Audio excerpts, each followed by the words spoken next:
Welcome back to Last Week Chopped Up. We should probably think about the name because it's more like last 2 weeks chopped up, or when we get the schedules aligned to chop it up. But we're out here trying our best. We got here, it's the Haters Ball edition. Not only my boy hate. Not only my boy Jeremy representing Southern California, but of course our lifelong friend Nithin representing these days Colombia. Where are you at? Medellin, Colombia. That's right. Representing, and I'm out here in the Netherlands as I do. So look, guys, we always started out. What's new, Jeremy? You gave me a little teaser ahead of time. So what's going on with you? What's on the news status for you? Okay, first getting my sea legs back. I think it's been about a month for you, boy, or more. So I'm trying to remember how to do this. But something for you, Justin. All right. I've come around. Okay. Max, you are P2. You're P2, Max. I have watched all the Drive to Survive, and I'm in. Yes. I'm in, baby. Yes. Yes. Get in there, Jeremy. So it'd be like box.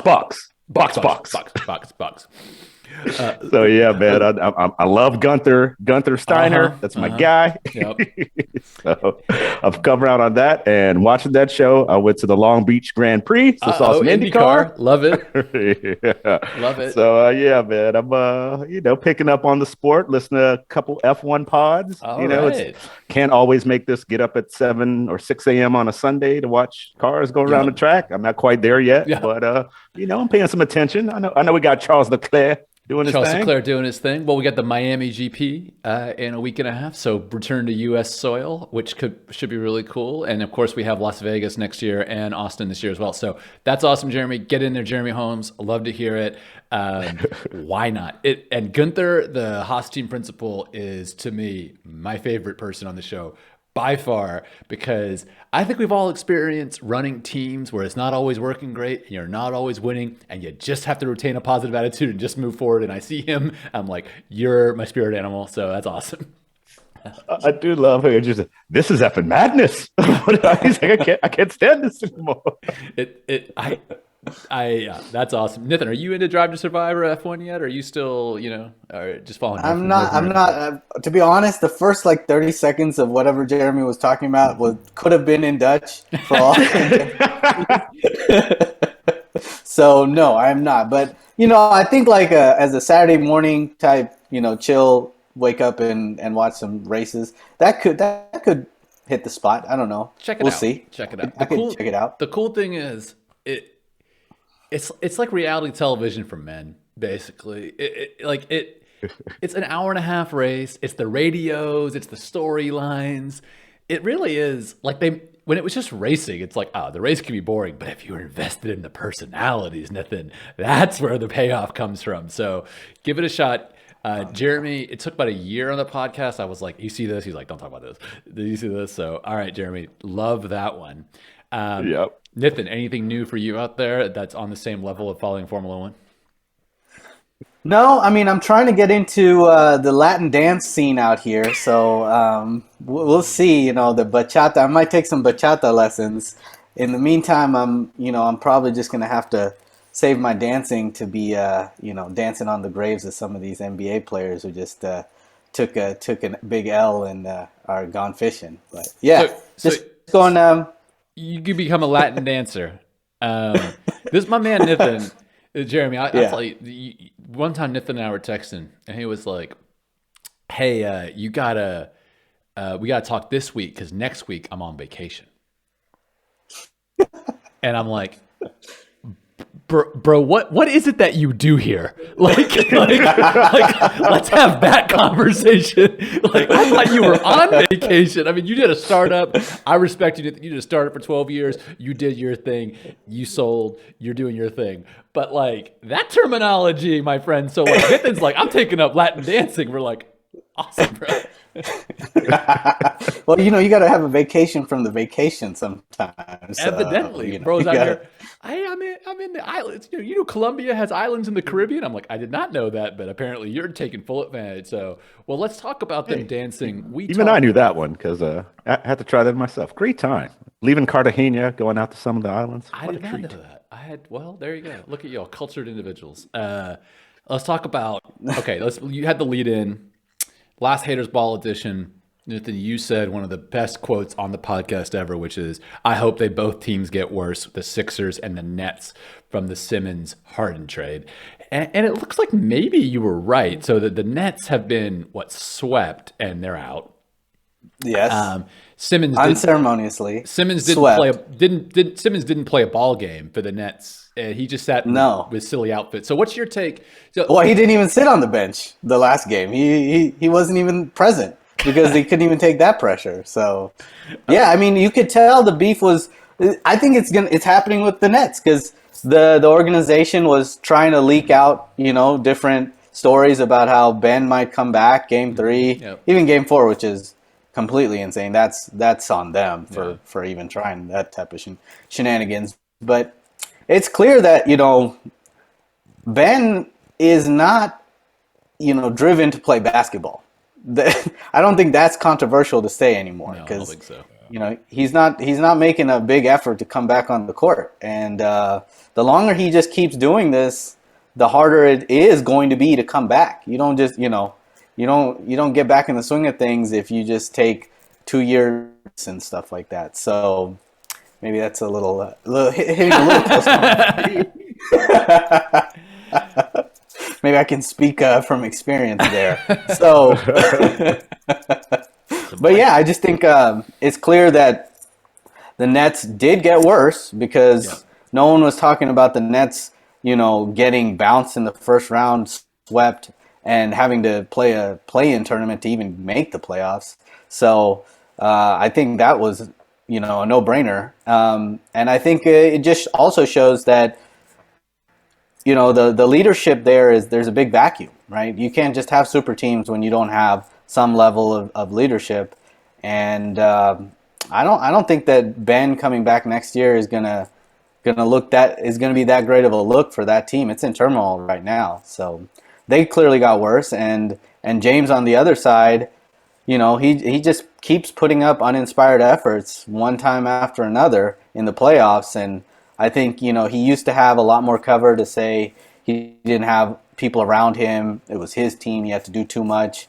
But now I don't know what the excuse is. He's got an MVP essentially, and he's still not showing up. So it's that 2-year hamstring. 2-year hamstring, baby. Okay, Jeremy. 2-year hamstring. Jeremy, you're less of a... Okay, Jeremy, I got to ask you. Okay, obviously the Nets got worse. They traded away a player for a non-player. Sixers, did they really get... I mean, okay, they're up 3-2 in the series, right? I mean, did they get worse with James Harden? Are they really also worse? Man, I don't know if they're worse. It's not clear that they're better. Yeah. So I can't say they're for sure worse, but it is not a clear story of, look how great they are now with Harden. I think the first 4 or 5 games, it was given a look like, holy crap, what do we have here? Yeah. Now it's like, okay. Yeah. When's James going to have like a great game? Yeah. Can we get a great game 1 in every 3 even? Yeah. And be maybe good most of the time? Now it's like, hey, he's not scoring very much, but, it's a 14-assist game. So whatever. You're creating a lot for everyone else. But the last few games, like, all right, you shot like 5 of 15 from the field. You had 6 assists and 5 turnovers. Like, it's not getting it done, buddy. And negative. Especially when you think this guy's probably getting maxed out and you're going to pay like 37 or 38-year-old James Harden $60 million a year. Like, I would be pooping myself. And man, if this goes to, if the Raptors win Game 6, it's remember that Key and Peele got a gif of just sweating. If I'm Daryl Morey, Doc Rivers, everybody, it's like, oh my God, this can't happen. This cannot happen, guys. It's never happened, right? It's never happened a team out 3-0 in NBA that has lost a series, right? Nope. No. But Doc is the king of losing 3-1 series, so everyone is just ready to destroy Doc and James if they blow this one. Nithin was controlling. If you're listening to the podcast and not the video, Nithin was talking through a smile the whole time he was talking. First about Simmons, but then about Harden. So it's actually it looks like your prediction was right, Nithin. I mean, I think it's hard to say both teams didn't get worse. It definitely is the case that neither team got better. And if, as Jeremy says, if the Sixers go in on a James Harden big contract, that does make them worse, I think. So I don't know. How are you feeling? Like, you must be. Oh, this is the amazing. I'm living my Schadenfreude life right now. This is amazing. The two people who destroyed my team, the Rockets, are miserable together in Philly, and the Rockets fans are very nice compared to the Philly fans. That's so true.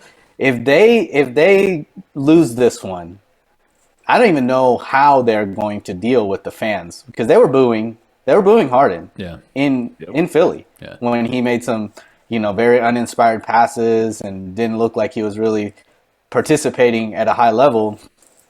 That level of it shut Ben down. Like Ben couldn't come back from that.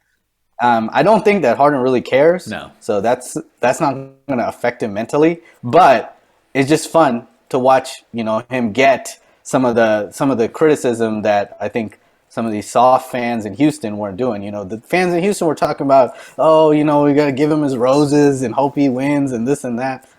F that noise. Look, sometimes in Houston, you're lucky you have someone like that. In Philly, they have a different mentality about their sports teams, and I agree with you. I think what you said about Ben Simmons is true about James Harden. I don't think basketball is the most important thing in his life. I think he likes to play basketball and enjoys playing basketball, but watching him play basketball doesn't seem to be the most important thing. And, I think that's ultimately reflected in his performance. It's tough, man. In some ways, it's sort of endemic in the league. Like, you see, the league has gotten really amazing at finding unique talent, right? And the players are probably more talented than they've ever been. But I think the trade-off has been that now the players are not nearly as invested in playing basketball so much as exploiting a unique talent they have on the court. I don't know if that makes sense, but to me, it's making me, maybe I'm just an old head now, but it's making me feel like, are these players really basketball players, or are they just,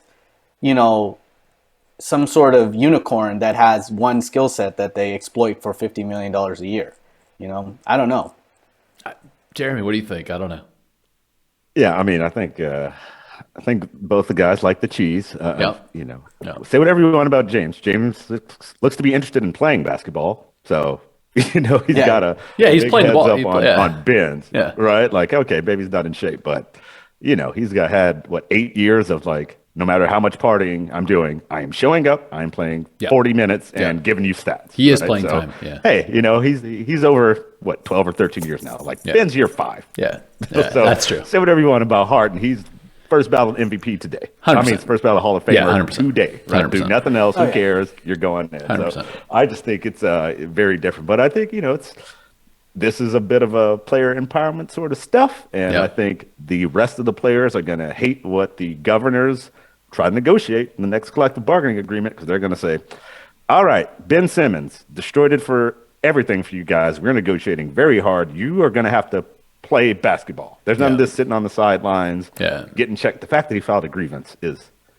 insane to me, man. Yeah. And it's a quick thing on that game 4. I hear that it was Ben's camp leaking that he was looking to come back as maybe a way to stay in the news, stay covered, even though obviously he didn't play. And they're saying, after the game 4, he said he wouldn't play. He went in. It's like, hey, I still have mental health blockage, and maybe that's causing flare-ups in my back, which is the back's the reason why he says he can't play. And it's like, hey, I don't know if this guy ever wants to play basketball. I'm just not certain. I mean, that's a really dangerous statement to try to make, to try to link a serious issue like mental health to a physical ailment, which is a back problem. It makes everyone actually has real mental health issues, have to deal with a lot of suspicion or skepticism, because maybe this is not really a thing. And I think he's doing a big disservice to everyone, not just himself, but other players in the league. Like you're saying, they're going to get the players are going to get punished for him. And like I said, other people with real mental health problems are going to face an uphill battle because of this. So, I mean, I'm not just a hater on this one. I just feel like he could actually be a screw up of the week, in my opinion, for this type of. We could declare it as such. His outfit, to me alone, his outfits he was wearing qualifies him as such.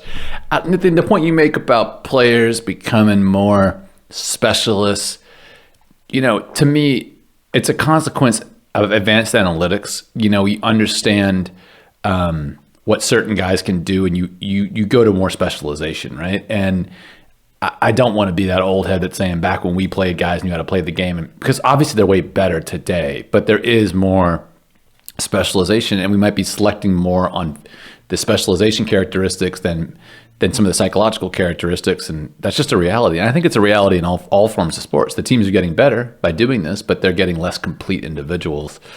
I don't think we'd have this Ben Simmons situation 20 years ago. I'm not saying it's better or worse because we do. I just don't think we would.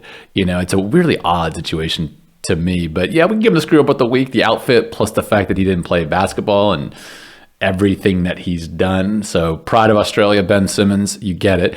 Now let's switch gears. We've been talking in our group chat about pay to earn games in the Web3 portfolio of ventures. And this is something that you guys seem to be either experts on or at least have a degree of understanding of what's going on here. So I don't know, Jeremy, I think you know a lot about this. Can you introduce the topic to our listeners of what pay to earn games are in this Web3 blockchain NFT world is, and let's get this conversation going? Sure, I would definitely say not an expert, but some understanding for sure. So I think this popped up in our chat talking about Sky Mavis, who makes Axie Infinity. There's a big hack of their blockchain Ronin, which is a side chain for Ethereum. Nithin, please correct me if I'm wrong, because you're fairly knowledgeable about the space as well.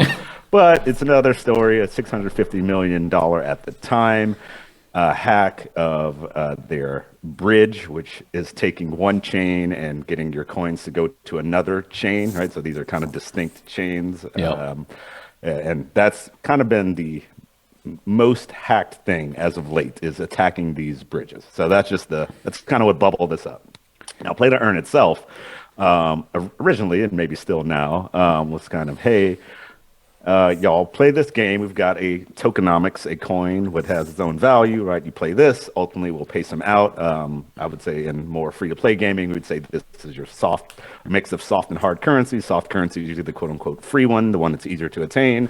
Hard currency is usually the one, pay hard dollars. You get more benefit in the game if you use that currency. So they were giving out the soft currency and a little bit of the hard. But ultimately, you could take this currency and sell it in the marketplace, and it has an actual dollar value, right? Because it's backed by a coin that's in a marketplace. So at the time where this company got very popular, they got a lot of investment in some of the, what would say, I don't know if third world countries is still the way we say this. I don't know the proper developing economies. Developing, yes. Thank you. Developing countries. You could play the game and make more than minimum wage at the time. So this is during COVID, right? A lot of opportunities have decreased, and people thought this is a future way of people to make a living. That's great and all. So the more popular it got, right, more people started playing. There wasn't a great balance of the economy. So now there's a lot of this currency going out, which drives down the price. So before, when it was beating, let's say, the minimum wage in the country, now it is, many of these countries very much not.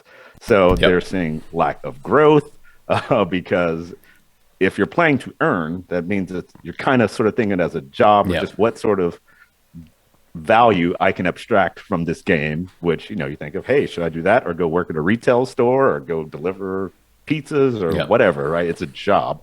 To me, which is very different from a game, which has some fundamental, I get joy or fun out of this, as well as, sure, I can have a side thing that maybe also there's future benefit if I want to sell off some of the things I get from my entertainment. But that's very much not how the game is. So that's their base setup. They've now realized their economy is not correct. They are making sweeping changes and kind of trying to, I think, step away from this play to earn concept as what the game is, to try to get a bit closer to some intrinsic fun and not just play this and look, hey, are you making more money than anything else you could do in X amount of time? So that's my quick take. Nithin, please feel free to correct anything you think I got wrong there. No, I think you got everything right there. I think the only thing that I would add there is so the alternative, right, dominant strategy is free to play, right, for games, is the idea that the game has some intrinsic value to play because it's fun, and then the game monetize the people who create the game monetize based off of people purchasing inside that game various items in order to sustain gameplay.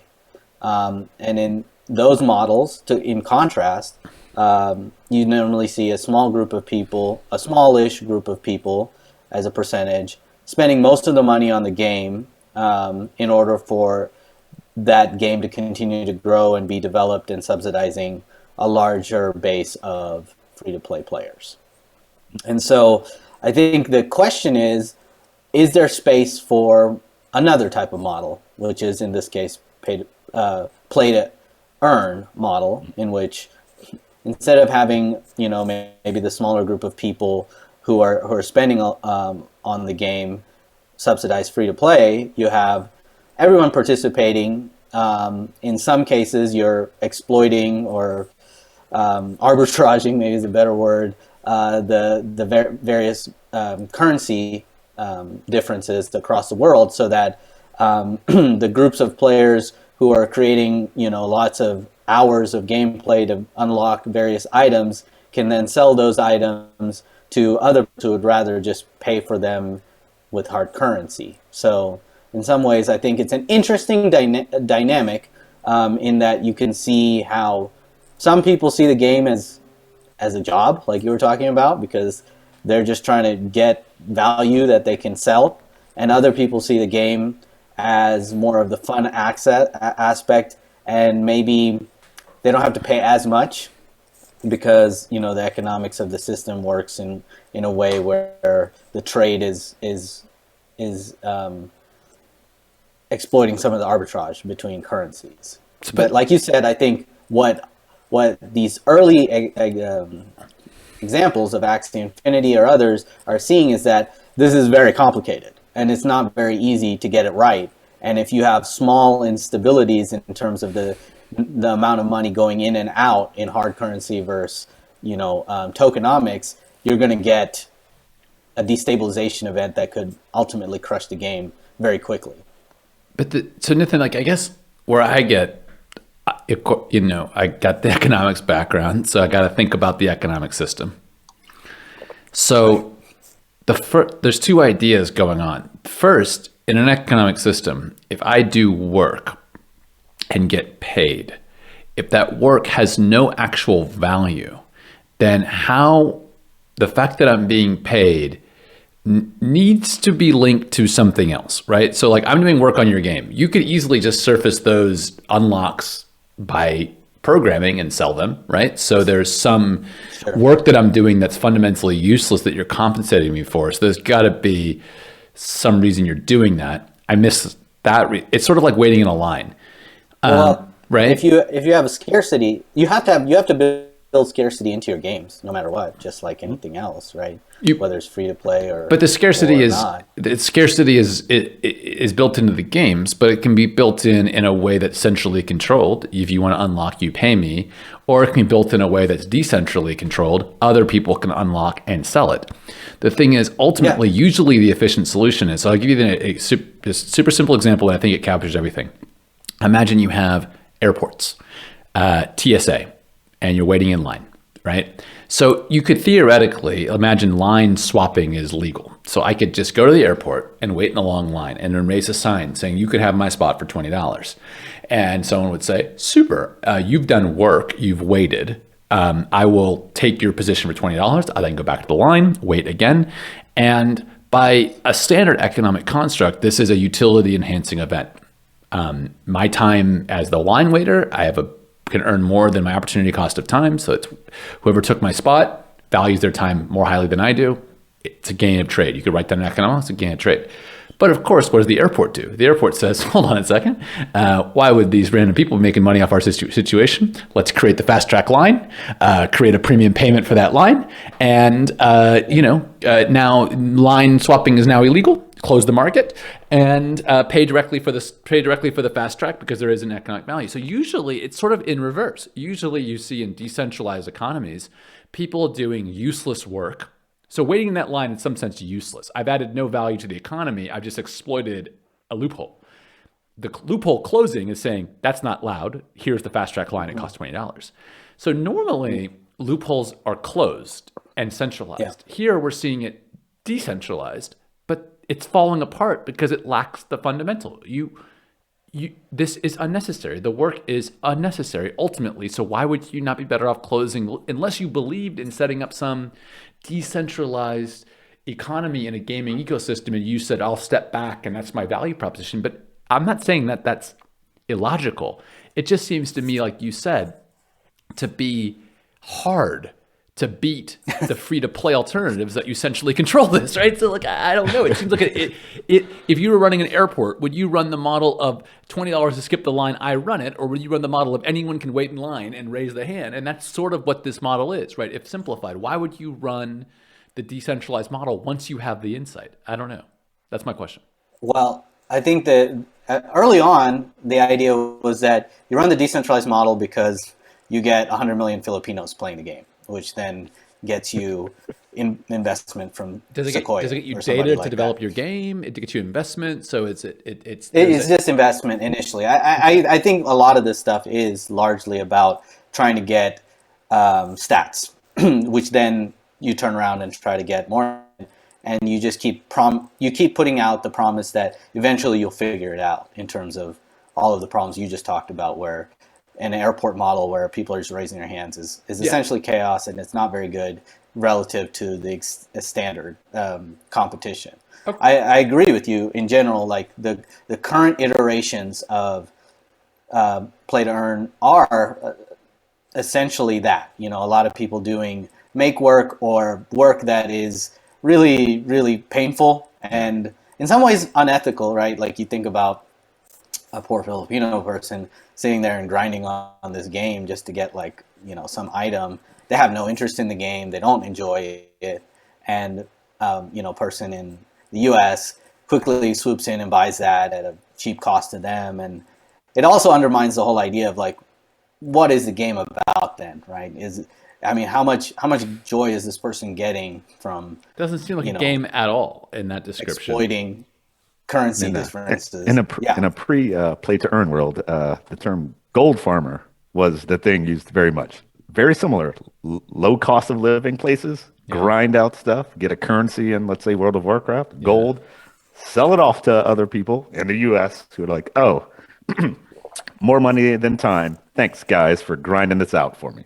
So even in a play to earn world, right, this concept existed. And, like, we've tried to get away from it as much as we reasonably can, right? That's why, as Justin said, bring it inside the game. Like, okay, just buy gold. We'll just you want to give us money for gold? Here, and getting closer to the price point that they'll sell it at, and trying to close the loopholes that allow them to gold farm, right? So it's kind of like something we've seen and tried to get away from in more traditional style gaming, let's call it. Right. And I think the fundamental problem here with most play to earn games is that they're not trying to change.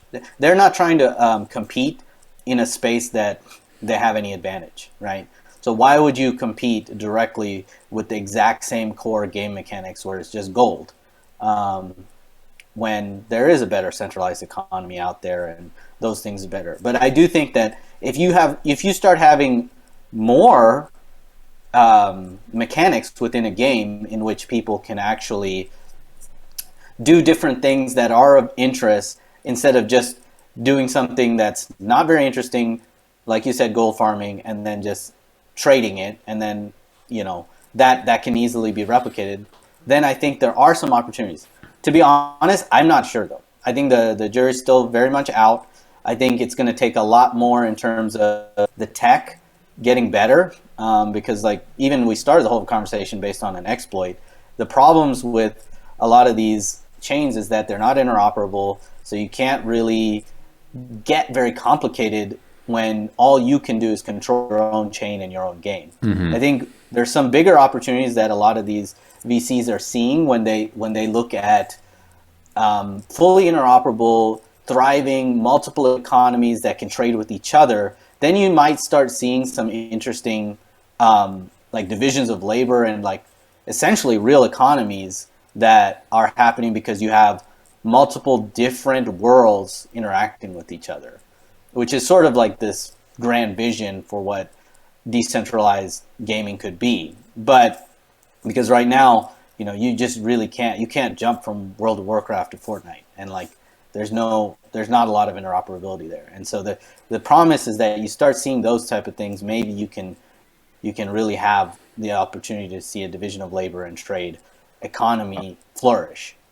I'll just say, as someone who's worked on a game or two, boy, if I'm a popular game, I have zero incentive to allow my assets to work with something else. Sure. It is only kind of beneficial to a less popular game to say, hey, if you have something from this more popular game, we will do something. It'll have value to you in our game. But as the popular game, I'm like, well, I don't want to do anything to value outside of my, not helping me generally. I want to have it all flow through me. So it's my incentive as a popular, producer of content. I've yet to see what that is right now. Yeah, I agree. I think that's probably going to stick around for a lot of popular games, because that's the sort of power law distribution where a small number of games are really popular, and you're only going to really see that in the long term. I don't think that you'll ever get to a place where you just have tons of different games that are all about the same popularity, like interacting with each other. I do believe that that's going to be a fundamental constraint of some of this stuff, and that's a constraint of the real world. But you could see games becoming like, the whole idea is it's a metaverse, right? And each game is like their own small country, and you can find ways in which different countries, i.e. different games, compete on different specialized talents that they have, and with trade you have a positive sum outcome.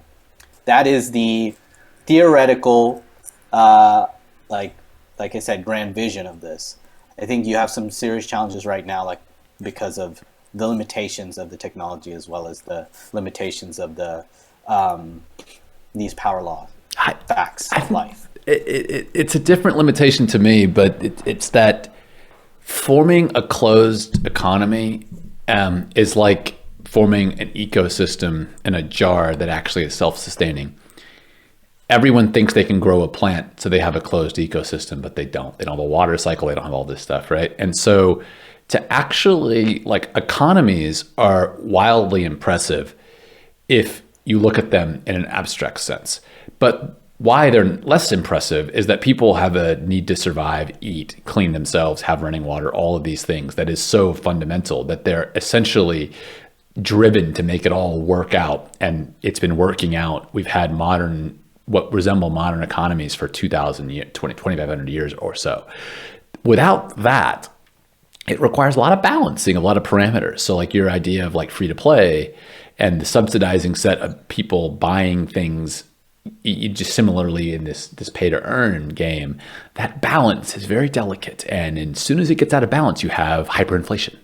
And in real economies, you don't have this issue because you have essentially true actual demand and needs grounding people's preferences, right? So like, I think people, it's like when you get a PhD in economics, you don't get taught this, but you'll learn this, that economies are far more magical in a sense. Adam Smith talked a lot about this than you would otherwise think. I think people underestimate what it takes to build a truly actual economic system that doesn't have some fundamental flaw. Every time I see these, I see a fundamental flaw. NFTs. Jeremy and I talked about them on the podcast. We said they were nonsense and there would be a bubble. And we could talk about this one. The dude that bought the first tweet ever, for how much did he buy it for? $2.9 million. I think like $2 million or $3 million. Yeah. And he posted it and he could only get like $500 for it. Like we called it. If it lacks fundamentals, it lacks fundamentals. I don't care about Web3. I don't care about the tech. Everyone wants to say, oh, it's cool because he uses blockchain. But if the fundamental ideas, I don't know, to me, I'm selling this idea. To me, the idea lacks actual fundamentals. I don't know. Jeremy, what about you? Yeah, I mean, I'll close it off with, I think there's a lot of stuff to do in this space. Obviously, no idea where it'll land. I think something will come out of this. And if I knew for sure, I'd have my Web3 startup going right now. I think a lot of VC money will be set on fire trying to figure this out. I do think we'll see the concept of ownership of some stuff in the game go on. I could just see, hey, I run X free-to-play game. I will allow you to transact only in my world and take a part of the transaction. Maybe, right? Because you're like, again, I'm controlling all of this. I can set what transaction fee I want. I maybe start limiting the amount of skins. So if I'm playing Fortnite and, I'm only going to actually sell 10,000 Street Fighter skins instead of whoever can buy as many you want, but then you can only transact in my chain with it. There's no way for you to take it outside of here. I could see a future of that, right? You still have some value from this, limited stuff, but I don't want anything to do outside of my world, right? So that's to me where I see this evolving to, of like some actual utility or fun or something in the game, right? You're paying for entertainment. Humans have paid for entertainment for hundreds, thousands of years, right? Seems innate. This isn't something that's going away. And then when you're done with whatever entertainment, selling it off, right? I'm selling off this Steph Curry signed jersey. Went to the game. It's cool. I have memorabilia from him. There's only X amount of these. Someone else wants one. Cool. I'm selling it off because he's not signing anymore. All right. I could see kind of a version of that. But we'll see. My guess is not the last time we'll talk about Web3 or what crazy shenanigans are going on.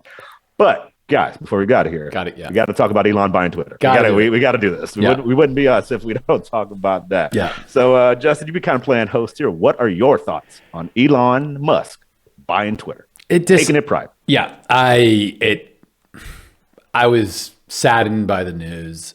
I believe Twitter did some good things with how they've struck the balance between unregulated free speech and there are economies, there are places out there where the leaders use Twitter to promote genocide, for example. Like when we're talking about free speech here, we're not just talking about having rallies on the January 6th and taking over the Capitol. We're talking about genuine genocide and things like this. To hear someone come in so naive radical about free speech and never having experienced the full frontal of humanity's use of free speech, everyone including the founders of the United States and the Constitution, said practical limits need to be in place. So to have someone come in that I believe has what I would consider a radical viewpoint and an uninformed viewpoint, it saddens me.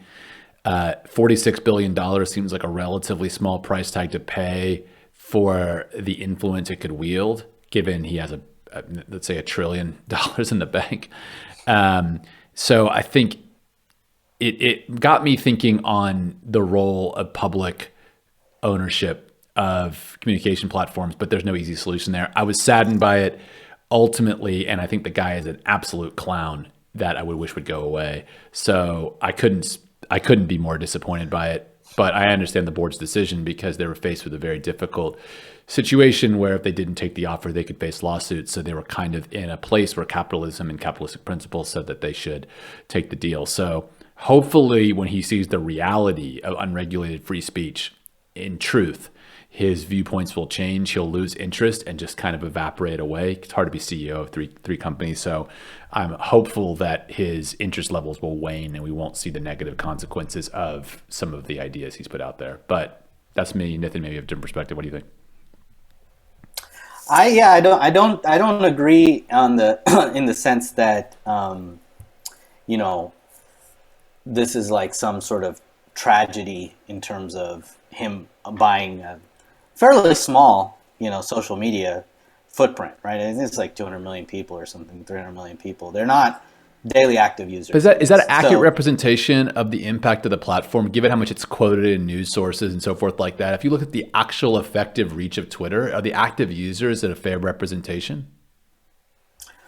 Well, in that sense, I think that Elon is probably going to figure out a way to capture more of that value. I mean, if anything, as a Twitter shareholder, I'm very happy with the performance of Twitter, right? Like, yes, they have been mismanaged. If you look at by any sure, that was true in 2012. Yeah, I agree. Right. Yeah. So I don't think that like new ownership at Twitter is a bad thing if you're a shareholder, and if you're not, I mean, I think that there's very few people who are actually on Twitter. And the extended reach of Twitter is pretty big. So I don't know that Twitter, as it was like some sort of great force for good in this world or something like that. I think, they've had their share of blame in the whole in the whole run up to a lot of different things. Like you said, literal genocide in Myanmar. Yeah. The Ayatollahs on there calling for genocide.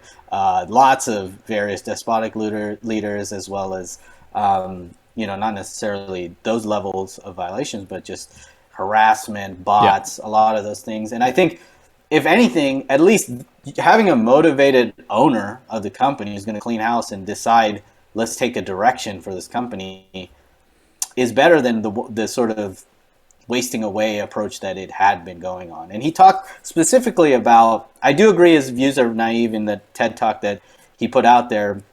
He sort of talks about free speech maximalism in a way that is not feasible. But I think at the end of the day, all companies will face some level of content moderation. It's going to be it is the norm. Legally, they'll be required. And I don't think he's going to be able to skirt that. But he has talked about some specific things that make a lot of sense, like getting rid of bots and figuring out how to get people to authenticate that they are real human beings when they're talking on there. And he will soon learn the trade-offs of that, and they will show him how much users they will lose, and he will also decide. These are not new ideas. I don't know.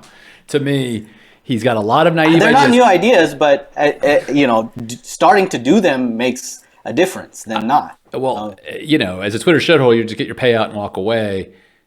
If he wants to run the company into the ground, that's his prerogative. I'm less worried about it, but I would short the company with his ownership, and I wouldn't want to be a shareholder with his. I don't know, Jaron, what do you think though? But I think the guy is such a joker that I would never want to be associated with him. Yeah, I mean, I think just thinking of a shareholder, like a shareholder, you're getting $54.20 a share. That's it. You got no connection to this company. So you're about to be bought out. You're done. Exactly. Right? Sure. Elon, do whatever you want. Burn it to the ground. Financially, I don't care.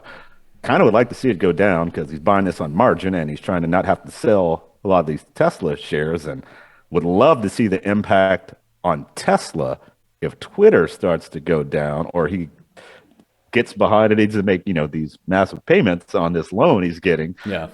Because that's a lot of shares we'll have to, sell off of Tesla, because, he practically never actually sells the shares. Just gets more loans on the shares that he has. As far as I think operating the company, I think there's some stuff of just like, hey, move faster, which, Jack Dorsey was a dual CEO. He wasn't completely focused. They're making a lot of decisions by committee, taking time, not acting fast. So I think in general, just changing leadership, which they've recently done. And I don't think current leadership's really been given much time to enact anything. It's like, oh, hey, Jack stepped away, whatever, 6 months ago. All right, cool. You guys are all out of here. Right. So I think that's kind of tough on the new CEO. Outside of that, I think being a free speech absolutist and some of these ideas, we kind of see some versions of what happens. 4chan, Parler, all these things that the type of stuff that gets moderated, you can have an unmoderated platform. Boy, it's not a place I want to be. People hate it. I think that is going to be more of an outcome than Elon thinks. Because, I think the content moderation for most people makes these networks usable. Yeah. Right, like it makes it like, okay, hey, I posted this, and as much crap and harassment happens on Twitter now, boy, we're just starting it. And I think it's there's just some naivete even in removing bots. Like, well, there are good bots and bad bots. The bots that try to pretend to be Elon Musk and sell crypto fat. The bots that are just like, hey, I'm something like an RSS feed and updating you and letting you know that your favorite website added a new story. That's a bot. So you're going to have to start determining what's a good bot, what's a bad bot, how do we treat them differently. These are not going to be very easy problems to solve. And I think in the abstract, sure, it's great. I want to remove bots. I want to use a real name. You're like, okay. YouTube tried this.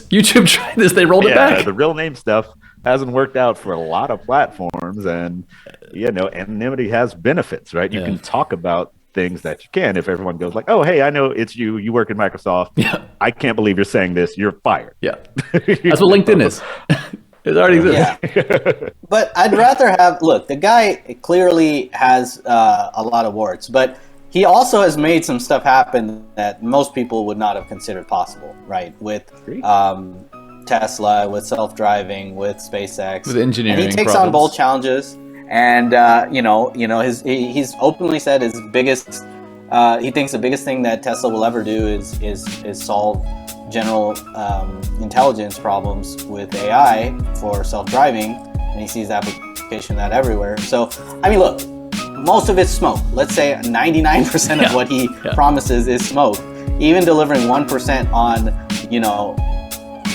near infinite value propositions is worth it, in my opinion. I'm also a person who thinks of risk reward probably differently because of just my background and who I am. And so I think one guy out there trying to do it very differently, it has its trade-offs. The guy could totally F it all up. Yes, no most question. likely will. Yes.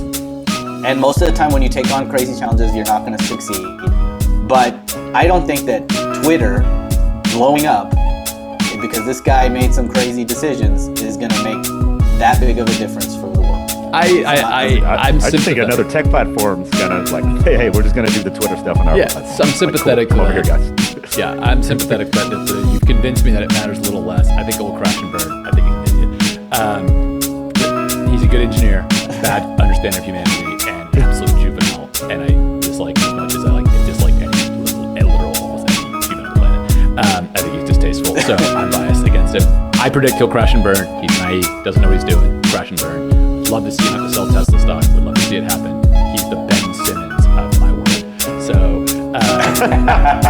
with that, I can get down with a little hate. You got to get down with that. The haters ball continues. Haters ball continues. With that, we'd like to thank our listeners for last month chopped up with Haters Ball Edition with Nithin here with Jeremy. If you're watching on YouTube, please click subscribe. If you're listening on podcast platform, please click follow or subscribe. And with that, we'll see you on the next time. Chop it out. Yeah. See you later, Choppers. All right, guys. That was a super